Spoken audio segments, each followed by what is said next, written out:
علی رسولہ الکریم وعلی آلہ واصحابہ اجمعین بسم اللہ الرحمن الرحیم۔ بس قرآن وہ نور ہے جو اس اندھیر دنیا میں ہماری رہنمائی کرتا ہے۔ قرآن وہ کتاب ہے جو ہمیں بتاتا ہے ہماری حقیقت کیا تھی، ہم کن مراحل سے گزر کر اس دنیا میں آئے اور ہمارے دنیا میں رہنے کا عرصہ کتنا ہوگا، اور اس کے بعد ہم نے کہاں جانا ہے، ہمارا اصل مقام کس طرف ہے۔ ان تمام چیزوں کی رہنمائی قرآن ہی کرتا ہے۔ قرآن وہ عظیم کتاب ہے جس میں زندگی کے تمام مسائل کا حل ہے۔ قرآن وہ نور ہے جو قبر کو روشن کرنے والا ہے۔ قرآن وہ نور ہے جو دلوں کو روشن کرنے والا ہے۔ قرآن وہ نور ہے جو پل صراط پر روشنی پیدا کرے گا۔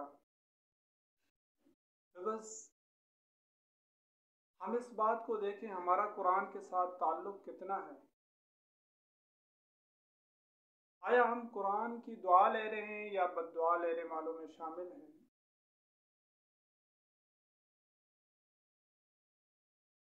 حضرت عبداللہ بن عمر راوی ہیں، فرماتے ہیں آپ صلی اللہ علیہ وسلم نے ارشاد فرمایا کہ دلوں کو بھی زنگ لگ جاتا ہے جیسے لوہے کو پانی لگنے سے زنگ لگتا ہے۔ صحابہ کرام نے پوچھا یا رسول اللہ صلی اللہ علیہ وسلم، اس کی صفائی کی کیا صورت ہے؟ آپ صلی اللہ علیہ وسلم نے ارشاد فرمایا موت کو اکثر یاد کرنا اور قرآن پاک کی تلاوت کرنا۔ بس قرآن کی پاک کی تلاوت بہت بڑی نعمت ہے اور یہ قرآن کا حق بھی ہے۔ قرآن ہمیں ہر چیز کے بارے میں خبر دیتا ہے۔ یہ وہ کتاب ہے جو تمام کتابوں سے بڑھ کر ہے۔ بس یہ زمین، آسمان، سورج، چاند، ستارے، انسان، جن، یہاں تک کہ انبیاء علیہ السلام،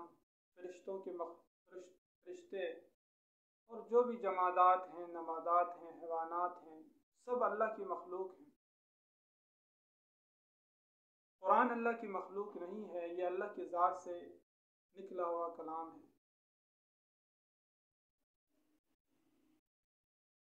کیا ہم اس قرآن کی قدر کرتے ہیں؟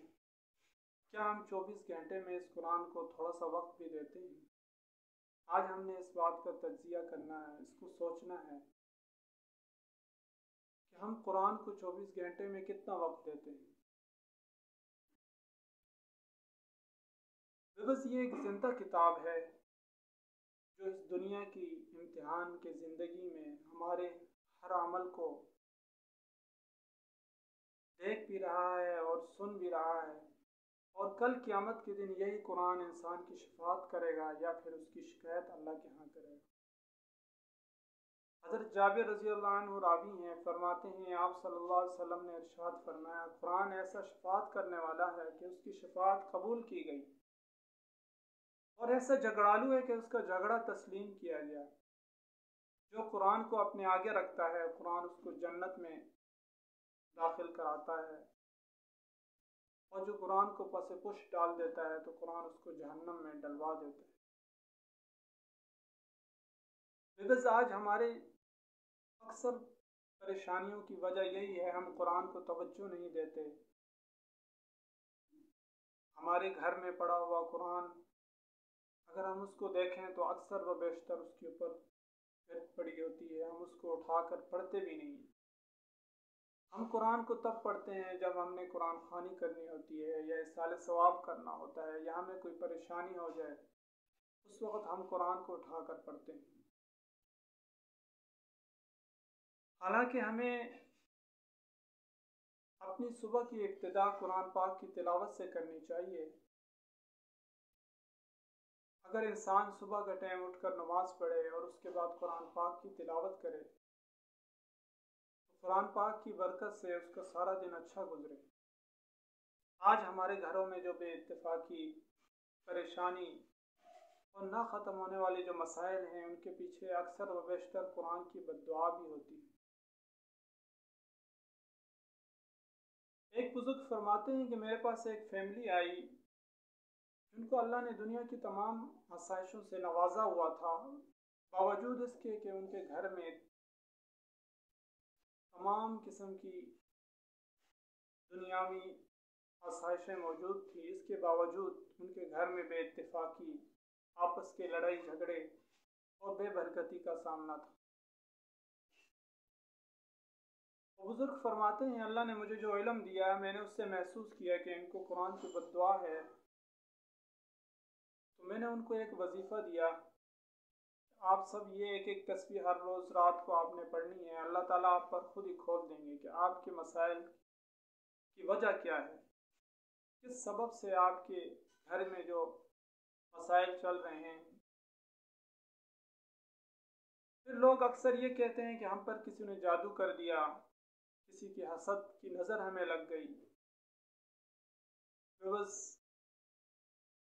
جب انسان گھر میں قرآن پڑھتا ہے پھر اس کے گھر میں برکتیں نازل ہوتی ہیں، رحمتیں نازل ہوتی ہیں، اللہ کا فضل نازل ہوتا ہے، اس کے رزق میں برکت ہوتی ہے، اس کے گھر کے سکون میں برکت ہوتی ہے۔ جب گھر میں قرآن نہیں پڑھا جاتا تو یہی قرآن بد دعا کرتا ہے۔ اسباب آسائشیں تو تمام ہوتی ہیں لیکن ان میں جان نہیں ہوتی، ان میں سکون نہیں ہوتا۔ بزرگ فرماتے ہیں کہ میں نے انہیں ایک وظیفہ دیا کہ آپ ہر روز یہ ایک تسبیح کر لیں،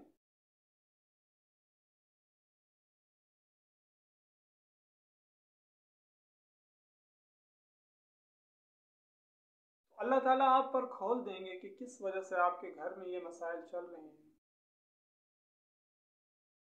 گھر کے تمام افراد نے تو وظیفہ نہیں کیا، ایک دو بندوں نے کیا۔ بزرگ فرماتے ہیں کہ کچھ ہی دن بعد ان کے گھر کے افراد میں سے ایک بندہ میرے پاس آیا اور اس نے کہا کہ میں مسلسل یہ وظیفہ کرتا رہا، اس کی ایک تسبیح کرتا رہا،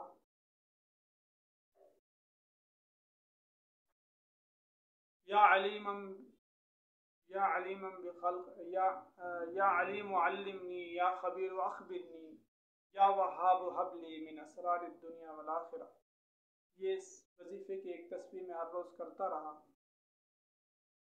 ایک رات میں نے خواب میں دیکھا کہ گھر کا دروازہ کھلا ہے اور مختلف قسم کے سفید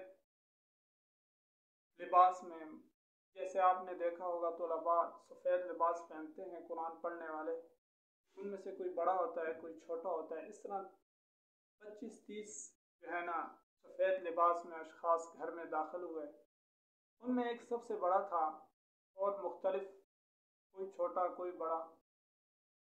میں نے ان سے پوچھا آپ لوگ کون ہیں؟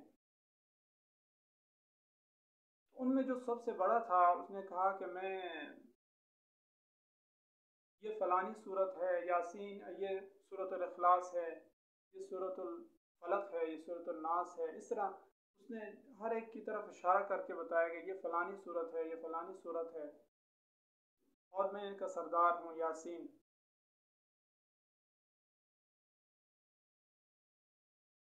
ہم اس لیے آئے ہیں کہ آپ کو بتانے کے لیے کہ آپ کے گھر میں جو مسائل چل رہے ہیں اس کی وجہ ہماری بد دعا ہے۔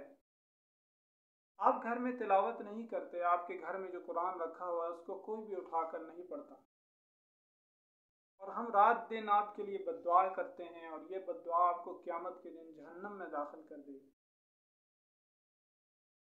بس وہ شخص کہتا ہے کہ میں نے پاؤں پڑھ کر ان سے معافی مانگی اور اپنے طرز عمل سے توبہ کی، ہم سب گھر والے اپنے طرز عمل کو بدلیں گے اور آپ آج کے بعد قرآن پاک کی تلاوت کریں گے۔ تو انہوں نے ہمیں لاسٹ وارننگ دی، اپنے طرز عمل کو بدلو، اگر آپ نے اسی طرح آپ چلتے رہے تو ہماری بد دعا آپ کا سب کچھ تباہ کر دے گی۔ وہ شخص کہتے ہیں کہ میں نے ان سے معافی مانگی، انہوں نے مجھے معاف کر دیا اور وہ پھر سب چلے گئے۔ میری آنکھ کھلی تو میں پسینے میں شرابور تھا، میں نے سب گھر والوں کو اٹھایا، ان کے سامنے یہ بات رکھی تو سب نے توبہ کی کہ آج کے بعد ہم قرآن کے ساتھ تعلق مضبوط کریں گے، اس کو پڑھیں گے۔ بس اگر ہم ہر روز صبح اٹھ کر ایک رکوع پڑھ لیں اس میں کتنا وقت لگے گا؟ ہم اگر اپنی 24 گھنٹے کی زندگی پر نظر ڈالیں تو ہمارا اکثر اوقات کن چیزوں پر صرف ہوتا ہے، یہ ہمارے سامنے خوب بیان ہے۔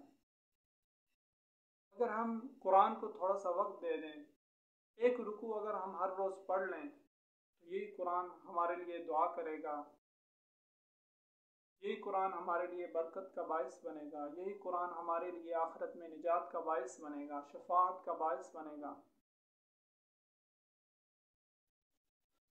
یہی قرآن ہمارے لیے قبر میں نور کا باعث بنے گا۔ اگر ہم ہر روز اٹھ کر صبح کی نماز کے بعد ایک رکوع پڑھ لیں یا دن کے کسی فارغ اوقات میں ایک رکوع پڑھ لیا کریں اور اس کے بعد اللہ سے دعا کر لیا کریں، اللہ تعالیٰ اس کی برکت سے ہمارے گھروں میں سکون نازل فرمائیں گے، چین نازل فرمائیں گے، کیونکہ جن گھروں میں قرآن پڑھا جاتا ہے ان میں فرشتے آتے ہیں، اور جن گھروں میں قرآن نہیں پڑھا جاتا، گھر والے قرآن کو وقت نہیں دیتے، ان گھروں میں شیاطین کا بسیرا ہوتا ہے، ان شیاطین کے بسیرے کی وجہ سے گھروں میں بے برکتی، بے اتفاقی، آپس کی ناچاکیاں پیدا ہوتی ہیں۔ جب گھروں میں قرآن پڑھا جاتا ہے تو فرشتے آتے ہیں اور اپنے ساتھ برکتیں لے کر آتے ہیں اور ان گھروں سے اس قسم کے برے اثرات کو ختم کر دیتے ہیں اور رحمتیں ان گھروں پر نازل ہوتی ہیں۔ آئے ویورز، ہم ارادہ کرتے ہیں ہم قرآن کے ساتھ اپنے تعلق کو مضبوط کریں گے، کم سے کم درجے میں ہم ہر روز ایک صفحہ، آدھا صفحہ پڑھ لیا کریں یا ایک رکوع پڑھ لیا کریں، تو یہ ہمارے لیے دنیا آخرت میں خیر کا باعث ہوگا۔ اللہ تعالی ہم سب کو قرآن کی بد دعا سے بچائے اور ہمیں قرآن کی دعائیں لینے کی توفیق نصیب فرمائے۔ السلام علیکم ورحمۃ اللہ وبرکاتہ۔